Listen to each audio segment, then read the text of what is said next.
lamun Kangjeng diisrokeun, lamun Kangjeng dimi'rajkeun lantaran percikan ilahi langsung terhadap Kangjeng, sehingga tidak ada sekat antara Kangjeng jeung Allah. Kapan saja, di mana saja, iraha bae Kangjeng bisa Isra Mi'raj, lain sakadar anu dibukukan, dikitabkan, dicatat di ayat suci Al-Qur'anul Karim.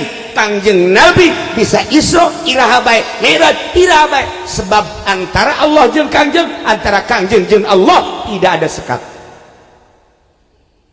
Allah jeung urang tidak ada sekat sama sekali. Iraha Allah aya sekat jeung urang teu aya. Lantas urang teu nyingkap, urangna ka Allah terlalu besar hijab. Sabaraha hijabna? Cek Allah, wahai Jibril, bejakeun kana nabi kaula, bejakeun ka utusan kula nu ngaran Muhammad, antara kaula jeung hamba, antara kaula jeung umat teu aya hijab. Cuman umat ka kaula hijabna aya 70 alfal. 70 alfan, 70.000 hijab. Polisi manggis boro-boro hijab no wadah. Abri wadah. Bupati wow.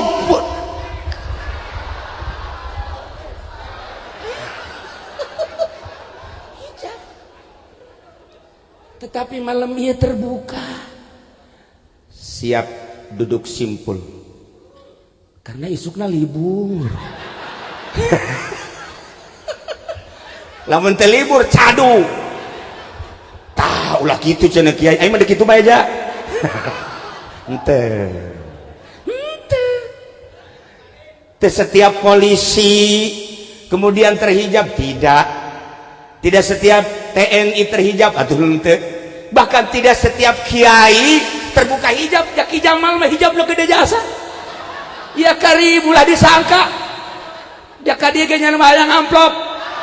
Cokot ku si amplop.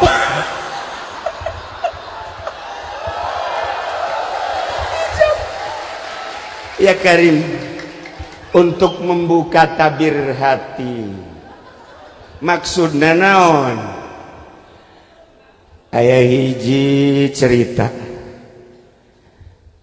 Seseorang anu istimewa ibadahna ka Gusti Allah. Malaikat Jibril usul ka Gusti Allah, ya Rabb, tolong beritahu saya, pangbejakeun ka abdi, bere nyaho abdi coba saha anu panghebat-hebatna jelema anu ibadah, panghebat-hebatna jelema anu ibadah saat ieu. Cak Gusti, ulah nyaritakeun anu luhur pangkat nu hebat ibadah. Tingali di gunung Syria, di Lubnan aya guha. Sok kadinya malaikat Jibril langsung datang ka dinya. Ya Karim, assalamualaikum. Begitu ngobrol eta jelema teh sapoe sapeting sare nangan sajam. Ibadahna teu eureun-eureun, salat, baca Quran, zikir jeung maca sholawat. Awakna ge geus lain awak model kos urang. Aya nu kuru ge di dieu bengek. Lain eta. Kuru ibadah. Tapi cahaya muncul. Daharna hanya sisa-sisa manusia eta ge ketika dibutuhkan. Malaikat Jibril gode kepala, Masya Allah. Geus teu hayangin nya nama milu raramean. Geus teu hayangin nya nama ningali alam dunia hiji bae nu ditingali teh akhirat. Malaikat Jibril kagum. Setelah kagum keluar, sababaraha meter tidinya aya jelema nu keur mabok.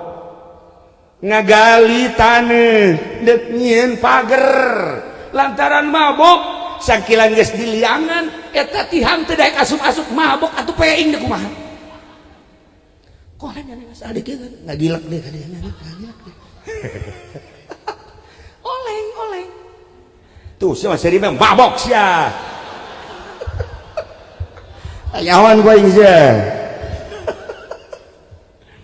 ku malaikat Jibril di deketan gadinya cek benak hati anak muda ulah-ulah dek nulungan aing sia kai kanyawan ku malaikat Jibril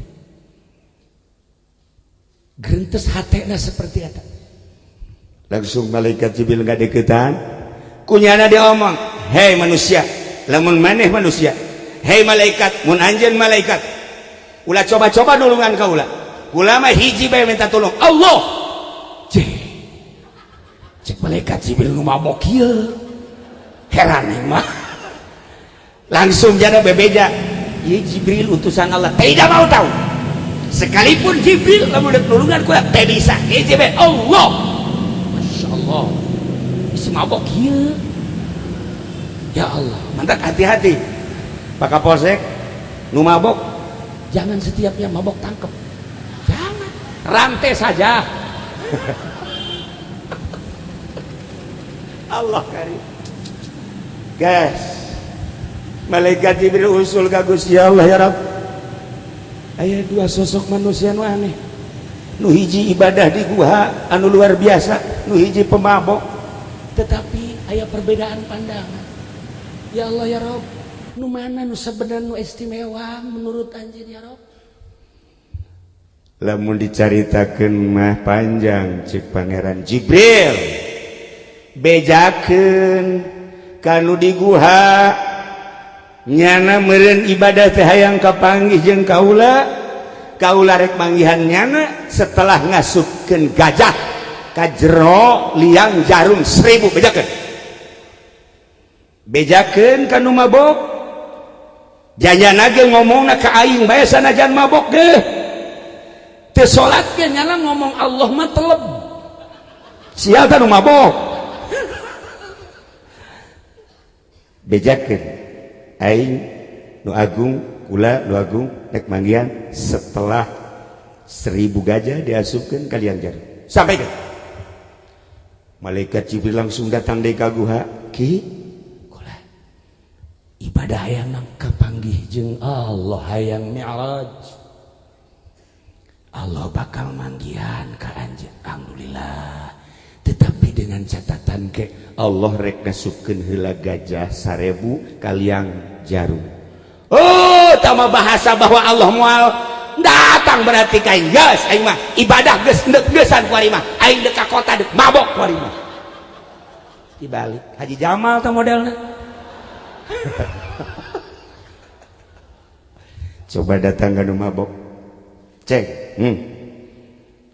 Allah bakal manggihan ka Aceng sebab Aceng ngomongna embung dibantuan ku makhluk hiji bae Allah bisa teu bisa ka Allah Allah bakal manggihan iraha deuk manggihanana ke lamun Allah geus ngasupkeun gajah 1000 ka liang jarum mantap jaknyana Allah mah teu kudu ngasupkeun ka liang jarum 1000 iraha bae ge sekat antara kula jeung Allah jeung kula iraha bae barang penting jeung sabaraha bae bohong tawa bahaka sakitu mah ya Allah ya Rabb ngalayang ka luhur langit mantak nu mabok sing hade ye asal ulah mabok korupsi bae bajingan tah maksudna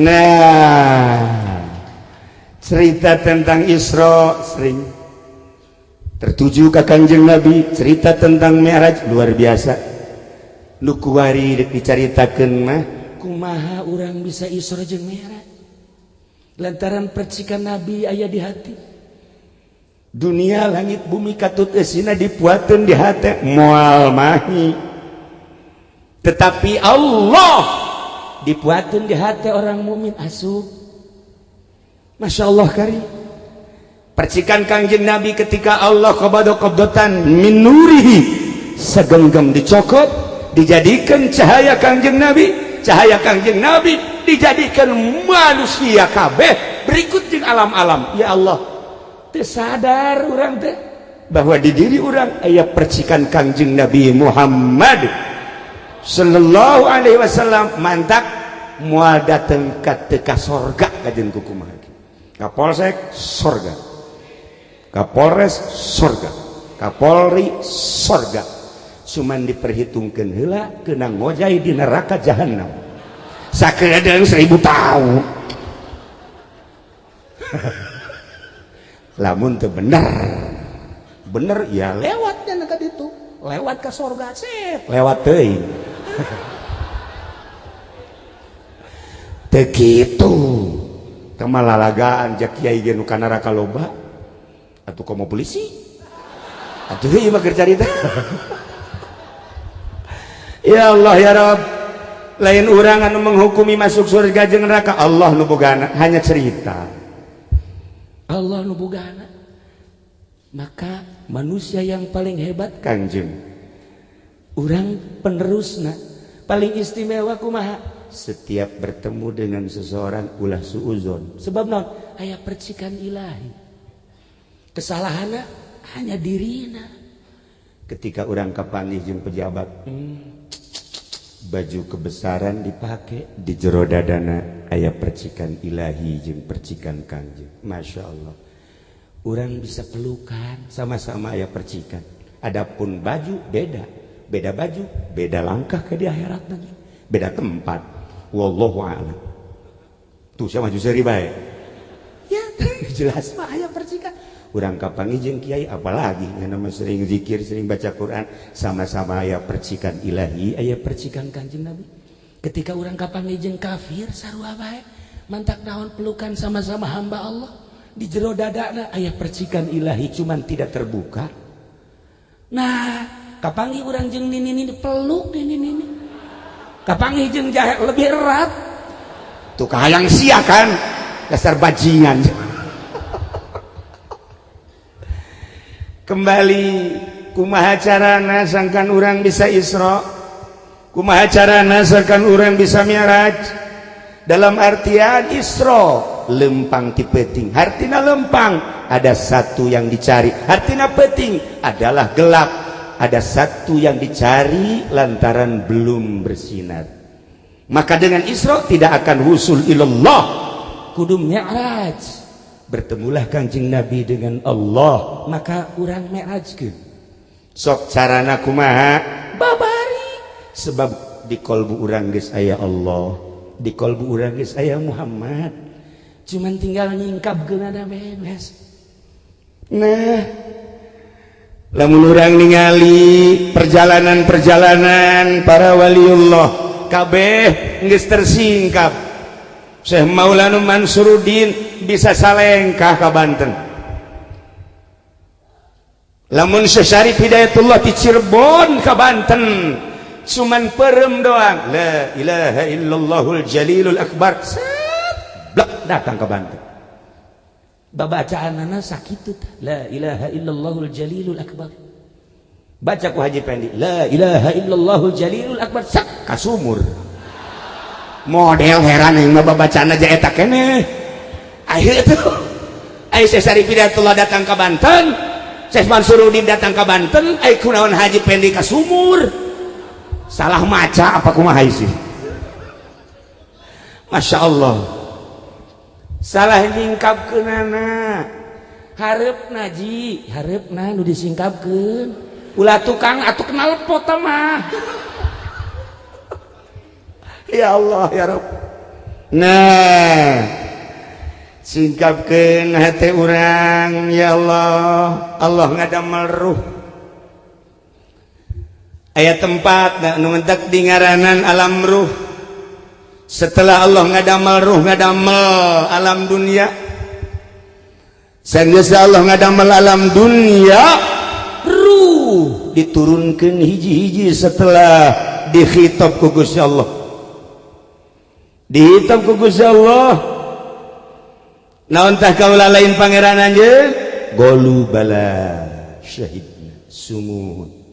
Gusti teh pangeran abdi roh wauh jeung Allah, roh deket jeung Allah. Turunkeun hiji-hiji roh teh sesuai jeung tempatna ka jasad masing-masing.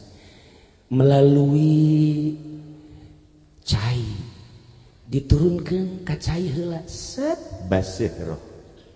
Ti cai diturunkeun ka lempung ka tanah. Maka bobolokotlah roh. Setelah diturunkan ke tanah, diturunkanlah ke angin. membekulah roh. Setelah diturunkan ti angin, diturunkanlah ka seuneu, jadilah keras. Ialah doa aya di awak urang. Aya jasad terbuat tina anasirul arba'ah, cai, taneuh, angin, jeung seuneu. Di tengah-tengah awak urang aya ruh, singkapkeun geura supaya urang bisa Isra Mi'raj, manggihan Lailatul Qadar. Lailatul Qadri khairum min Masya Allah. Gerage lamun gugula dicaritakeun ya, hiji-hiji bakal bisa haliber kabeh. Bisa hiber. Ieu cara-cara hiber teh kos kieu. Pokoknya polisi tidak perlu lagi mobil patroli. Langsung asal beureum sat sarua jeung ngaji pendi brus ka sumur. TNI teu kudu make mobil longkor, teng baja teu kudu. Henteu kudu tah sarua jeung Haji Jamal engke ge beureum ka laut pae. Sial teh Haji Jamal. Batur titah ka laut. Batur hayang kawin ka laut. Teu beres sa kiai.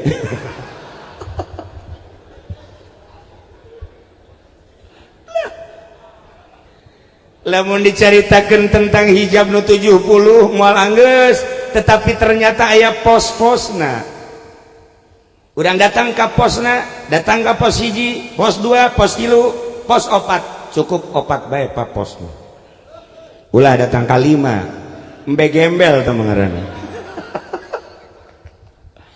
Pos pertama heula ye urang lalaunan ye tentang ruh urang. Karena ruh urang melewati cai, melewati tanah, maka didinya aya ruh nabati jeung hewan. Artina ruh nabati ruh tumbuh-tumbuhan, artina ruh hewani ruh kehewanan. Singkapkeun eta urang rapi nyingkapkeun eta, tinggal nyulusup ka ruh selanjutnya. Bisa hiber geura. Mulai geura geset orang merenung. Deka mana awak? Deka Allah. Ai Allah di mana? Jadi diri urang gaya percikanana. Koh teu timbul ye energi Gusti Allah lantaran aya ruh nabati. Naon? Makanan jeung minuman. Supaya urang bisa terbuka, makanan jeung minumanana dieuweuhkeun di diri urang. Atuh moal hirup kehendakna. Nah, mulai duduk simpul kuari di dieu. Haju urang hayang ka Allah. Aya makanan-makanan ulah culat cileuk. Ulah culat cileuk Haji Bamin mata. Geus teu culat cileuk sebab di imah kula geus seubeuh. Geus cenah mah culat cileuk jeung dahar geus, cau geus, roti geus. Nah, sok geura lamun urang geus bisa ulah culak cilik terhadap makanan jeung minuman, sebab eta nu ngaganggu. Nu ngaganggu urang teu bisa ngendalikeun diri urang tina makanan jeung minuman, naon bedana jeung kebo? Urang kuari ningali kebo atawa kuda atawa sapi. Ketika ku urang dituntun eta kebo, set aya jukut nyana mendek kitu bae.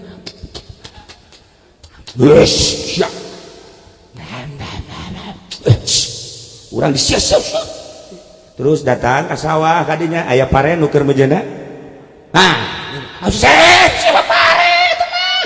Yo, datang ke hareupeun imah batur aya cangkokan. Nah, ieu hewan nu kitu ngaranna. Kula neuleuh Haji Pendi teu meunang aya makanan. Asal aya kacang tuh sohe cenah. Asal aya makanan cek aya cau cek sagala rupa. Eta mah beuteungna teh geus beuteung kebo plen tah mah. Nah, lamun hayang nyaho ieu naluri kebo Haji Pendi. Teu meunang aya makanan teh. Tah moal bisa Isra Mi'raj tah nu kos kitu moal bisa tah mah. Kecuali Mi'raj ka pamajikanna lihei tah mah. Hewan. Ya Karim ya Allah, mantak aya we cara puasa. Tapi puasana lain cak Haji Jamal dicarita.